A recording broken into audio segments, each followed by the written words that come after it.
હારા થાય એને. અહીંયા કોઈ આમ જો તમને કહું હાવ હાવ લબડેલને અમે યાદ ન કરીએ. એટલે ભાઈ 5 રૂપિયા લખાવ ને હું હમણાં મારી પત્નીને પૂછેલા એ નો હાલે. અને હકીકતે એ કહું બાપુ કે ઘેરેલી તાન તો આ માવું સડાવે ત્યારે મેળ આવે છો. હકીકત આપણી પોતાની નહીં, આપણા ભગવાન તે. આપણા ભગવાન 3 છે, બ્રહ્મા વિષ્ણુ ને મહેશ. એ મહાન શું કામ છે? 3ની ઘેરે મહાન માવું બેઠીને એટલે. હા જો બ્રહ્માજી મહાન શું કામ? બ્રહ્માજીનું કાર્ય શું છે? સર્જન કરવું નવું, બરોબર, સર્જન કરવું. તો ઘેરે કોણ? સરસ્વતી.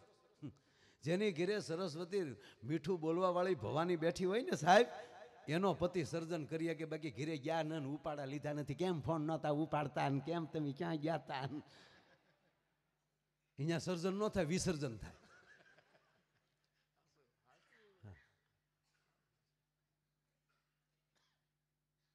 બિચારો માંદો હોય ને કીધું મને ભૂખ નથી લાગે. ક્યાંથી આવે? ભજીયા ખાઈને આવ્યા. એનથી નથી, પણ ભવાની જેવી બેઠી હોય. ભગવાન વિષ્ણુ, આપણા બીજા ભગવાન લઈ લો. ભગવાન વિષ્ણુ એનું કાર્ય શું છે જડેજ સાહેબ? એનું કાર્ય છે બીજાનું ભરણ પોષણ કરવું. ભગવાન વિષ્ણુ છે એ જગતનું ભરણ પોષણ કરે છે. પણ એ ભરણ પોષણ ક્યારે કરે છે? ઘરે કોણ છે? તો અહીંયા મહાલક્ષ્મી બેઠા છે. જેના ઘરે લક્ષ્મી દેવી ભગવતી બેઠી હોય ને એની ઈ એમ કહીએ કે તમ તારે આમ ગયો, હજી જેટલું દેવાય એટલું દેજો જગતને. જનક બાપુ કામ કરી રહ્યા છે ને, આપજો કાંઈક. ઈ લક્ષ્મી. અને જેની કથા ચાલે છે, નમામિ સમીશાન નિર્વાણ રૂપમ વિભુ વ્યાપકમ બ્રહ્મ વેદ સ્વરૂપમ નિજમ નિર્ગુણમ નિર્વિકલ્પમ નિર્યમ સિદાકાશ માકાશ વાસમ ભજેહમ. હે મહાદેવ, તારું આકાશનું તો ઓઢણું છે, તું કવડો હોઈશ, પણ છતાં મારા બાપ અમે જેવડો ભજીએ એવી લીગમાં આવીને તું આવી જા છો. એ મહાદેવ છે, એ મહાકાલનો કાલ છે, પ્રલય કરી નાખે બાપુ. પણ એ મહાન ક્યારે છે? ઘરે ભવાની બેઠી છે ત્યારે ત્યારે ચામુંડા બની શકે, સમય આવે તો મહાકાલી પણ બની શકે. ઈ મહાકાલ બની શકે, ઈ શિવ બની શકે. બાકી ગાંધીનગરમાં આતંકવાદી આવે ને અહીંયા ડેલાબેન કહે બારા નીકળતા નહીં, એખાદો આ બાજુ આવ્યો હોય. એક જણો ધીંગાણેલી ઘાય ઘા પાછો આવ્યો. ભોગેલા કેમ પાછો આવે? ત્યાં ના તો હાચું હાચું બાજે છે. તો તે હું ફિલ્મના શૂટિંગમાં ગયો તો અહીંયા મેં એકવાર ફિલ્મનું શૂટિંગ જોયેલો, નાનો હતો ત્યારે. હા, હું ભણતો ને, બોલો લ્યો, હું ભણતો એમ કહું મને નવાઈ લાગે મારા. હું ભણતો ને, મારે કંઈક મને યાદ છે 6ઠું કે એમ કંઈક ભણતો ત્યારે આપણે રામાયણ સિરિયલ ઉતરતી હતી બાપુ, આપણે ડાંગ બાજુ ઉમરગામ. હા, એ અમે અહીંયા પ્રવાસમાં ગયેલા સાપુતારાની બાજુ. પછી ઉમરગામ વાયા કર્યું. અમારા સાહેબ બહુ સારા હતા ભાગવતજી. જે ભણતા હોય ને પ્રવાસ ન કરીએ કહેવાય ને, એ માસ્તર થાય ને પછી પ્રવાસ બહુ કરે. કા માસ્તર? શું કામ? વિદ્યાર્થી છોકરા હાસવે ને થેલા ઉપાડે ને માસ્તર સાહેબ આવી આવતા ચટક ચટક ચટક, ચાલો છોકરા લાઈનમાં ચાલજો.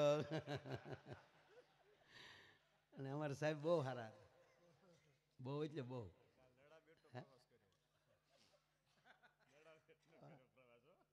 બહુ સરસ, બહુ સરસ. અરે સાહેબ, આ નડાબેટ ને બધું બન્યું છે અત્યારે, ધોડ રોડ. હમણાં હું ધોળાવીરા જઈ આવ્યો. હું માયાવીરા, એ ધોળાવીરા. બાબુ વચ્ચે રોડ બન્યો છે ક્યાંય? હા, બે કર આમ પાણી ભર્યું હોય ને વચ્ચેથી ગાડી જાય તો આમ આપણે એમ થાય ઘડી કોઈ હામું જ ન મળે, હાલે એટલે હાકી લઈ. સરસ. એટલે તમે ગયા ને પ્રવાસમાં, મારા સાહેબને ખબર કાંઈ શૂટિંગ હાલે તો જોવા લઈ ગયા. મંજૂરી માગી હતી કે અમારા વિદ્યાર્થીને લાવ્યા છે તો શૂટિંગ જોવું છે. એને રીસ વાંદરા ઘટતા હતા. રામ રાવણના યુદ્ધનું જ પાછું શૂટિંગ હતું. હા, અને આપણું ગુજરાતીનું ગૌરવ અરવિંદભાઈ ત્રિવેદી જે લંકેશ બનીને બેઠેલા છે. અને એ સિરિયલ પૂરી થઈ એટલે વચ્ચે કીધું અરવિંદભાઈ એ સિરિયલનું શૂટિંગ બધા પૂરું, રામાયણ સિરિયલ પૂરી થઈ શૂટિંગ, અને પછી મોરારી બાપુ પાસે આવ્યા અને એમાંની જે સંપત્તિ વધી એમાંની એના આંગણે એણે રામનું મંદિર બનાવ્યું. અને મોરારી બાપુને આમંત્રણ દેવા આવ્યા ત્યારે કીધું કે બાપુ રાવણ રામનું મંદિર બનાવે છે, આપ પધારો.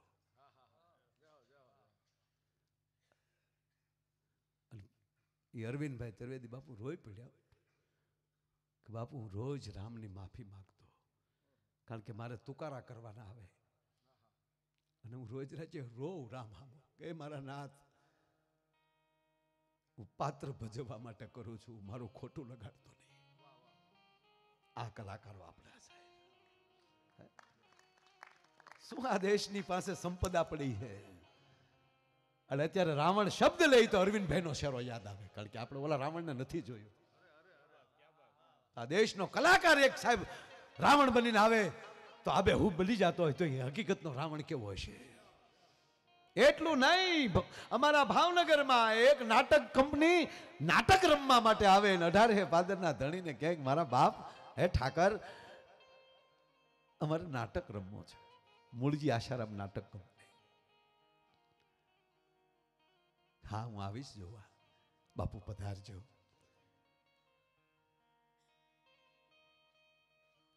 એમાં બાપુ મોહન મારવાડી રાજા ભરથરી બનીને આવ્યો સ્ટેજમાંથી. બોલવાની છટા, એની ઊભી રહેવાની અદા, આ બે હૂબ જાણે રાજા ભરથરી 92 લાખ માળવાનો ધણી આવ્યો હોય. અને મહારાજ સાહેબ ને મોજના તોરા છૂટ્યા. 1.5 શેર હોનાનો તોડો પગમાં હોનાનો પહેરેલો હતો, એ હોનાનો તોડો પગમાલી કાઢીને સ્ટેજ ઉપર ઘા કર્યો. લય મોહન, એક નામદાર મારા ઠાકર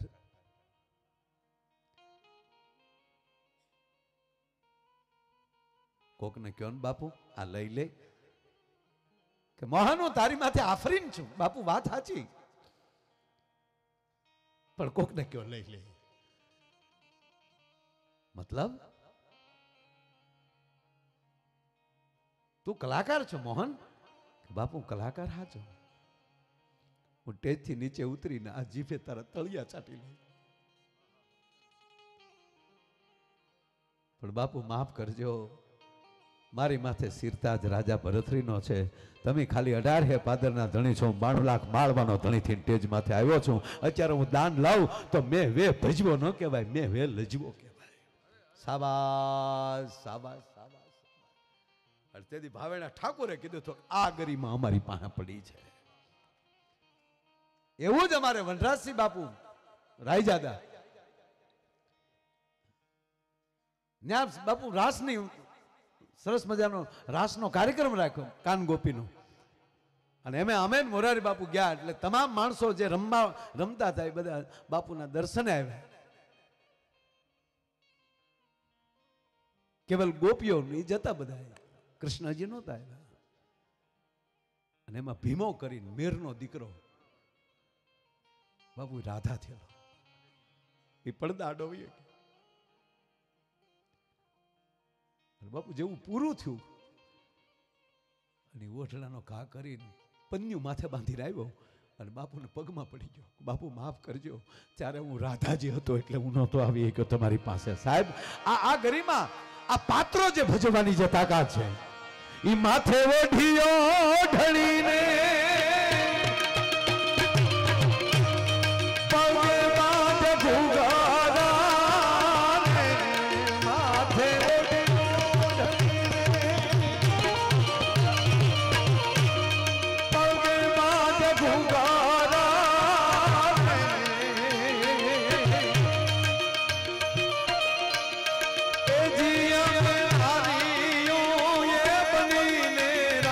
ભગર મારે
અને એમાં બાટકો બોલે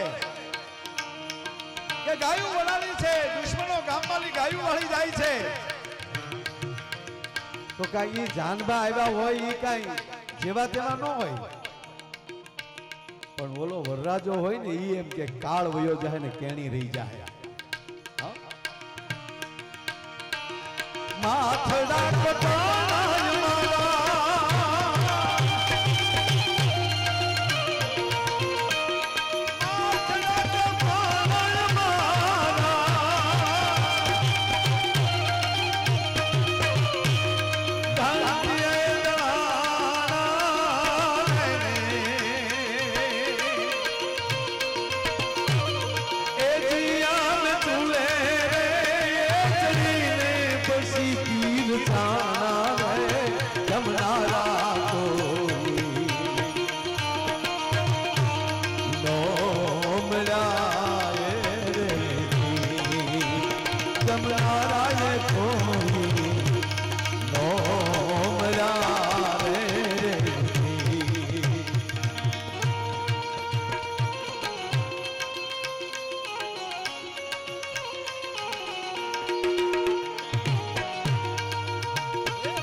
જે ફરજ આપી હોય ફરજ ને બરાબર હું એવું ઉત્પન્ન કરું. હું મારી માં ધરતીને ફરીવાર ગાયુના ચાણથી ભરી દઉં. હું મારા જીવનને પવિત્રતાથી ભરી દઉં. હું મારી વાણીને સરસ્વતીના મધુરથી ભરી દઉં. હું મારા કાર્યને દરેક જેને જેને જે આવડે છે